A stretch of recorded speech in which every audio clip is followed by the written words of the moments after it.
Robbinsdale swinging in, and it is a fair ball, and Wayzata wins it. Champlin Park back to state for the third straight year.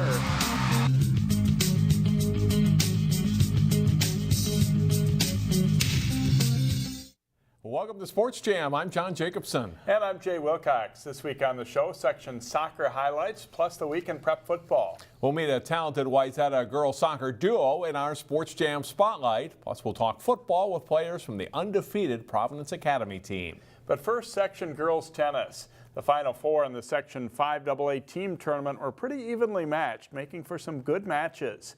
Wayzata meeting Armstrong for the section championship. And number one singles Nicole Schnezko of Armstrong's in the far court, and she keeps Miriam Stamen running side to side with powerful forehands. Schnezko rolls to a 6-0, 6-3 win. To number one doubles, Lauren Lowe of Wayzata hits a cross-court forehand, and her partner Natalie Epstein delivers a volley winner. They beat Caitlin Moe and Renee Brunner in straight sets. Second singles, and Anika Aluwalia serves for Wayzata to Mallory Leeton. Aluwalia's drop shot nearly pays off, but Leeton hustles to get it and delivers her own drop shot. Leeton rolls to a 6-2, 6-0 win. But the rest is all Wayzata. Paige Griffith, the serve, and partner Anisha Sharma puts the volley away as they beat Sarah Applin and Audie Brushaber in the number two doubles match. Arena Kornberg serves in the third singles match for Wayzata. She'll make her way to the net and reach for a nice volley winner. Kornberg wins 6-4, 6-3 over Kathy Stoikova as Wayzata beats Armstrong 5-2 to earn a spot in next week's state tournament. A rainy week made for some interesting conditions for cross-country runners at conference meets. The boys race up first in the Northwest Suburban Conference meet in Elk River. At the finish, Maple Grove's C.J. Young running strong. He wins in a time of 16:32.9. And right behind him in second place is McKinnon McCorrow of Osseo. He is 6 seconds back. Another Maple Grove runner, Charles Caven, is third. As the Crimson take second as a team, the top three runners are all juniors. Armstrong sophomore Noah Wiesjohn is fifth, and he leads the Falcons to the boys' team title. Then it's the girls' turn in the misty conditions. Andover senior Alexa Haven wins. Her time is 19:08.9. On a good day for the Huskies, they win the team title with ease. The top local in orange, Alexa Davis of Osseo in fifth place. Maple Grove's Lindsay Young is seventh, helping her team to second. Here's what boys winner C.J. Young said about his race. Well, I was behind the front pack for the first mile and a half or so, and then come mile two, I knew I had to kick it up if I even had a chance to take first. And I saw that I was just closely following the front pack for a while, and I knew I had to run my race. Also, Heritage Christian won the MCAA boys and girls conference titles. The Eagles' Jared Nordstrom and Simone Lundquist were individual champions there. Now to football. The Champlin Park Rebels are having a solid season in Nick Keenan's first year as head coach. They played last week at Centennial. Centennial turns the ball over 5 times in the first half of this one. Kyrie Lewis recovers a fumble here for Champlin Park on one of those turnovers. And on the ensuing drive, Benedetto zips the pass to Jace Miller for the touchdown and a 17-7 Rebels lead. But Centennial gets a late first half touchdown, and then in the fourth quarter, the Cougars take the lead on a touchdown run by Noah Larson. It's 21-17.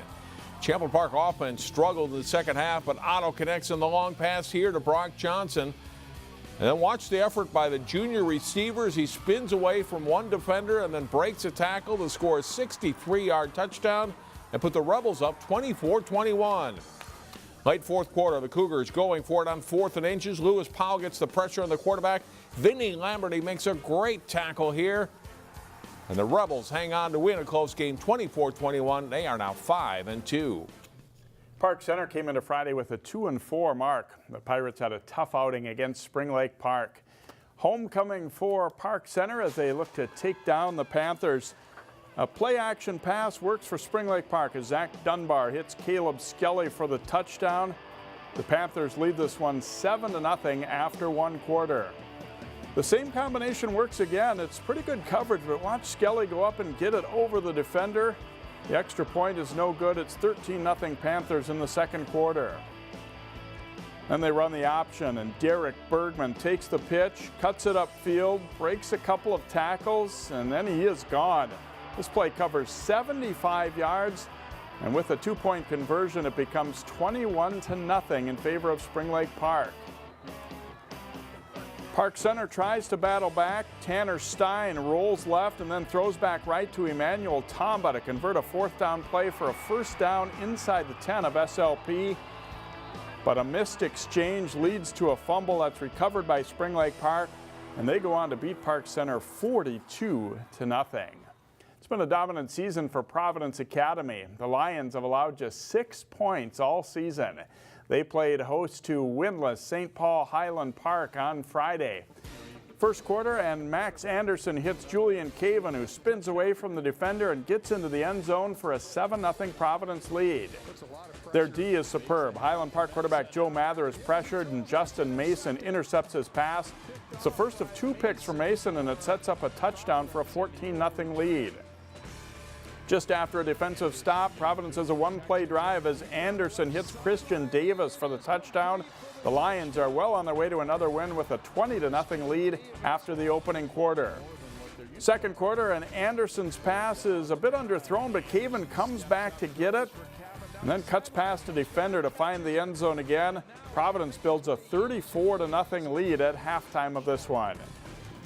And they start the second half in style as Caven fields the kickoff on one bounce, and he takes it straight up the middle against the Scots coverage team. Caven goes 82 yards for the score. Providence posts its 6th shutout in 7 games with a 41-0 win, and we'll hear from the Lions later in the show. Another small school team doing well is Breck. The Mustangs went on the road in Week 7. Breck looking for win number 6 on the year as they played at St. Paul Harding. Highlights from this one: no score in the first quarter, and Mustangs' David Roddy airs it out to Elijah Zachary, who catches it in stride. This goes for 51 yards. Zachary, though, ruled down inside the Knights' 1-yard line. But it sets up a short touchdown run by Roddy, and the Mustangs lead it 7-0. After a Harding turnover, the Mustangs score again through the air. This time, Roddy passes to Ethan Gill. A 33-yard scoring play, and Breck leads 14-0 after a quarter. Early in the second quarter, it's Roddy zipping a pass over the middle to Zachary, 10 yards for a touchdown to put the Mustangs ahead 21-0. Breck's defense forces a turnover here. The Harding pass goes off the wide receiver's hand and right to Gill. He returns it down to the Knights' 11-yard line. And it sets up another Breck score. One play later, the Mustangs' Derek Turner will bounce the run outside and get inside the pylon for the touchdown. Breck leads 41-0 at halftime. The Mustangs go on to win at 51-0. Benilde St. Margaret's was looking to bounce back from a loss to Holy Angels as the Red Knights hosted winless Richfield. First quarter of this game, the Red Knights quarterback Nick Peterson rolls out and then steps up and airs it out. He finds an open Johnny Woodford for a touchdown, 42 yards on the play, and it's 7-0 BSM. Then they stay on the ground to score again. Isaiah Smith breaking tackles. He runs it in from 17 yards out, and it's 14-0 Red Knights. Their defense sets up the next score. A big rush up the middle, and they force a fumble. Number 1, George Wolf scrambles after it and recovers inside the Spartans' 10-yard line. And it'll set up a short touchdown run. Will Petty on the carry here. It's an 8-yard score for the sophomore. Red Knights up 21-0 on their way to a big win. Benilde adds one more score before the first quarter is over. From 12 yards out, Smith runs for his second touchdown of the game. Red Knights lead 28-0 on the way to a 62-0 shutout of Richfield.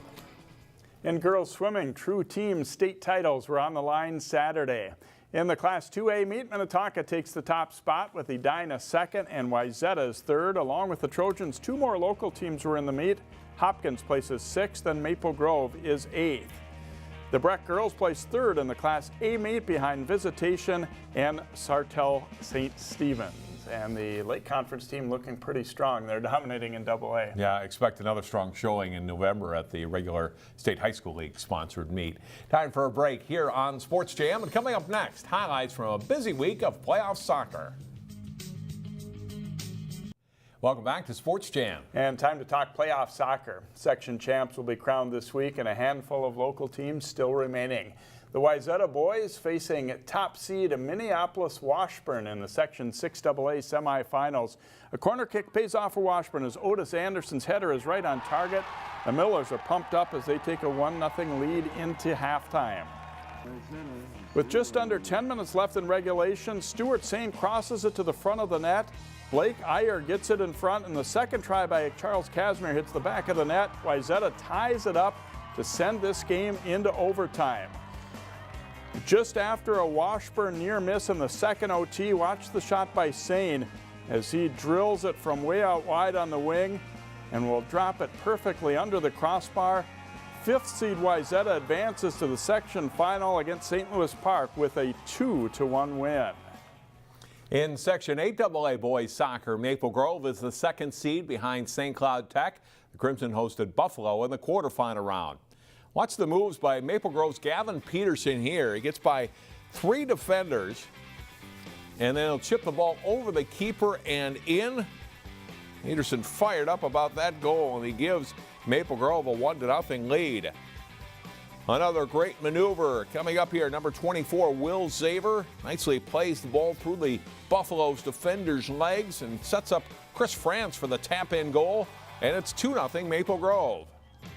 But Buffalo gets one just before halftime. Off the corner kick, or Carson Smurs, the ball deflecting to John Bjork, who rips it in for the Bison. They are within 2-1. That's as close as Buffalo gets, though. Second half, Jack Gleckler shoots. The ball comes to Chase Vinup, who scores on the rebound, and Maple Grove wins 3-1 to advance. And then Saturday, Maple Grove defeated Brainerd 4-1 in the semifinals as 4 different Crimson players scored in the win. They now play St. Cloud Tech for the section title Tuesday night at St. Cloud State University. Maple Grove is the top-seeded team in the Section 5AA girls soccer tournament. The Crimson face 4-seed Park Center in the section semifinals. First half of this one, Maple Grove's Mia Omar chips it ahead. Brenna Saladin gets the ball in the air too, and Manon McMahon is there to put it away for a goal. She'd add another a minute later, and it's 2-0 Crimson at halftime. Second half, McMahon passes back. LJ Kolaj blasts the shot in here for her 7th goal of the season, and that one makes it 3-0 Maple Grove.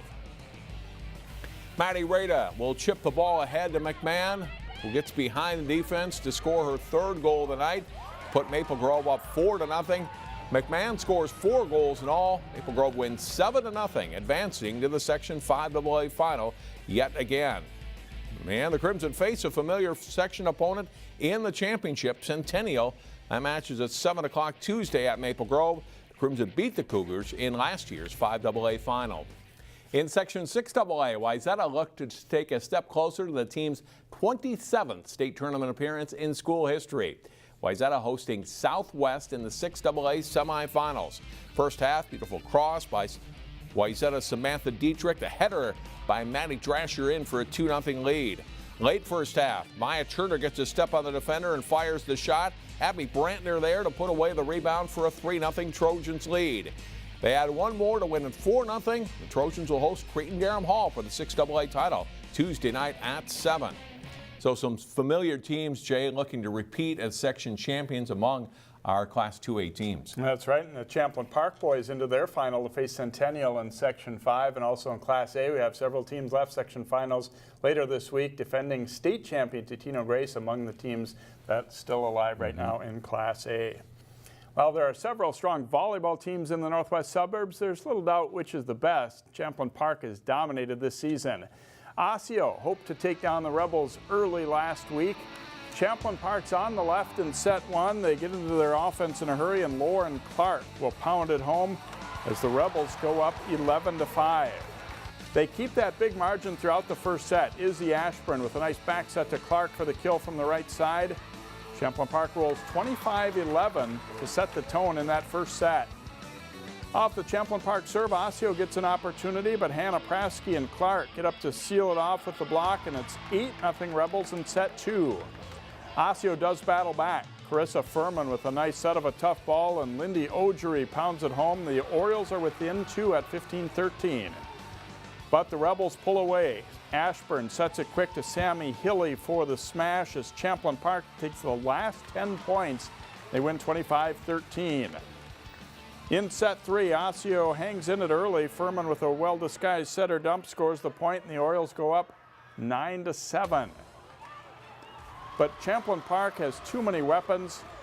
Off a scramble, they'll still get a great attack from Emma Schmidt. The Rebels take the third set 25-16 to sweep Osseo. They also beat Anoka last week and enter this week at 22-1.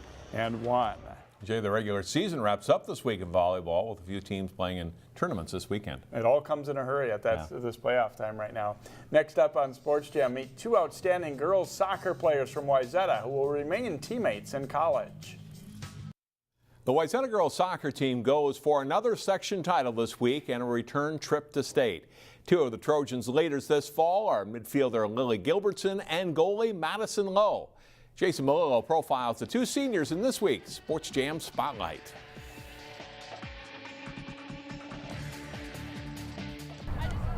Wayzata senior Lily Gilbertson hasn't scored as much this fall as she did last year, and that's been a bit frustrating. I always think of it like a point is a point, and even if I'm not always getting points, it matters how the team is doing. So obviously sometimes I'm a little frustrated, like I need to be scoring more, but Tony has always said just focus on what you're doing and how you're helping the team. And Gilbertson has helped the team. After being a top attacker last year, Gilbertson moved to midfielder this fall, where the Trojans were thin going into the season. It's just different for me because I'm not looking to score as much. I'm looking to like distribute and do other things. But I don't know, we have such amazing forwards, and the other center mids that we have are also super strong. So it's been really fun, and it's been a challenge, but I think at this point, I'm just excited to continue doing what we've been doing as a team. Despite scoring only 3 goals this year, Gilbertson leads the team with 11 assists. But her value to the team goes beyond stats. At the end of the day, people are always looking at stats. And if they had a stat that said the second assist, well, Lily would probably be leading the state in that. Now, we've told her, you may not get credit for those, but we know the value of those and how important they are, and so does the team. You know, she's clearly a player that is very instrumental in everything we do. She's the core master. She runs the show and doesn't always get credit for it, but our record has been pretty good, so she's done a pretty good job. With much of the team in flux throughout the fall, the Trojans have been solid at goalie, where senior Maddie Lowe is in her 2nd season as the starter. Very athletic. I mean, she makes some spectacular saves, practices in games, so she's got that ability to really stand out, and has a, you know, she can have a little panache and a little flair in there because she's got those abilities to do, and she's pretty steady, pretty reliable. Lowe describes herself as aggressive, and she certainly seems to play with no fear. I think that's just kind of how I've been trained. I've dealt with some injuries. I had 27 stitches because I got cleated one time, so I think like after I had that, like nothing's really fazing me anymore. Everything's like, I know just like that's a style that works for me, and that's just how I play, and no matter what time of the game it is, no matter who we're playing, that's just like the style I play. And so I think that just like it allows me to be more successful when I play that way. Gilbertson and Lowe are very good friends and started playing soccer together when they were 6 years old. And leaving Wayzata won't be the end of that friendship, because both girls will be student athletes at Northwestern University next fall. It wasn't my initial thing of like go where Lily goes, but it did. I think it was like a nice thing to know that like I'm going to Northwestern and I'm gonna have someone there, and the coaches really emphasize like they're not gonna like room us together or anything, but they're just like they're still gonna let us, like it's gonna be nice that we know people and help us branch out, I think. The Trojans and Cretin-Derham Hall play for the 6AA Championship Tuesday night at 7 o'clock at Wayzata High School. State tournament begins October 23rd. Sports Jam returns in a moment as Jay talks football with the unbeaten Providence Academy Lions. Welcome back to Sports Jam. It's been a special season for the Providence Academy football team here, and we're talking to them after a 41-0 win over Highland Park, and a couple of the Lions joining us here, and starting with Julian Caven. And boy, how much fun has this season been? You guys have been just kind of rolling shutout after shutout. How nice of a season has it been? It's been great. I think that everything we do in practice and just having fun in practice and doing a bunch of conditioning has been really helping our team so far right now. You guys have a variety of ways of moving the football, and you're coming up, you know, obviously Jeff's a great running back, but you also threw the ball pretty nicely there. Talk about your passing game. It wasn't needed a lot in this win, but it looked good when it was needed. Yeah, we're slowly starting to pass more, but because our passing is probably our strongest thing, but Jeff's been dominating everything, so there's really no reason to pass. So Jeff keeps doing his thing, we'll keep doing passing sometimes, so it's good. I know you guys had some returning players, but is this season surprised you? Is this team even maybe better than you thought it would be coming in? No, this didn't surprise me. I thought last year should have been like this, but this year I knew we were going to have either high hopes this year, because I knew that this great coaching staff, when we picked this coach over the summer, I knew that he was going to bring us in, bring us together, and we're going to have a great season this year. You haven't been tested too much, but Fridley's a pretty good team. They're coming up on Wednesday night. You know, I know you'll learn more about them in the next couple of days, but you know, what's your thoughts on that matchup? I think they have some good corners and a good wide receiver that was on my 7-on-7 team. So I think that if we just stick to our defense, then we can really dominate them. All right, thanks for joining us, and good luck in that game and in the playoffs too. Thank you. And Justin Mason, a couple of interceptions in this game against Highland Park. You know, talk about this defense. What's made it special this year? You know, just in practice, we rep everything over and over and over, make sure all the starters and all the backups have everything down to a T, you know, so when we get in the game, it comes easy. Not that many teams have such a quality secondary as you guys have. We're a lot of guys who can, you know, obviously not just pick off passes, but cover receivers well. Is that something you guys really take pride in, shutting down when teams try to throw on you? Yeah, definitely. We like no-fly zone all day. In practice, work on one-on-ones, two-on-twos, so we don't get beat, because I believe we got one of the best defensive lines in the state, and teams can't run on us. So if they can't run, they can't pass, we win. A lot of games you've had have been a little bit lopsided. How do you guys keep your concentration and keep working to get better on nights like this when you're, you know, kind of way ahead? Yeah, you know, in practice we like to say we're getting ready for the beast. We're getting ready for the playoffs. So we're not focused on, if it's a bad team, we're not focused on them. We're focusing on what's going to come in November when we play those teams that are going to challenge us, make sure we're ready. Speaking of challenges, Fridley's had a pretty good year too. They're coming up Wednesday. What do you guys look forward to in that one? Another good game. We're looking for another shutout. We're just going to do our thing. All right, congratulations on this win and a great season so far. Thank you. Providence Academy, great start to the season at 7-0, and again they've got Fridley coming up and then a really difficult playoff section, but boy, they look good so far here in this 2018 season. We'll be back to wrap up Sports Jam in just a moment, but first let's take a look at our plays of the week.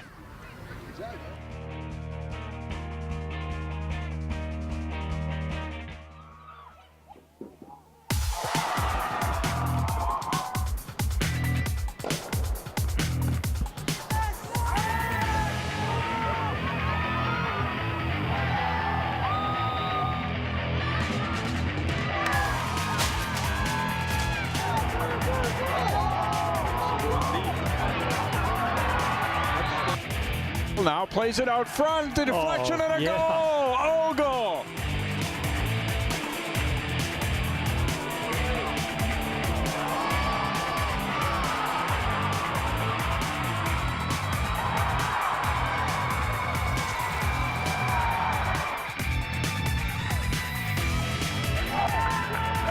Fielded here on about the 18-yard line by Caven. Up the middle he goes.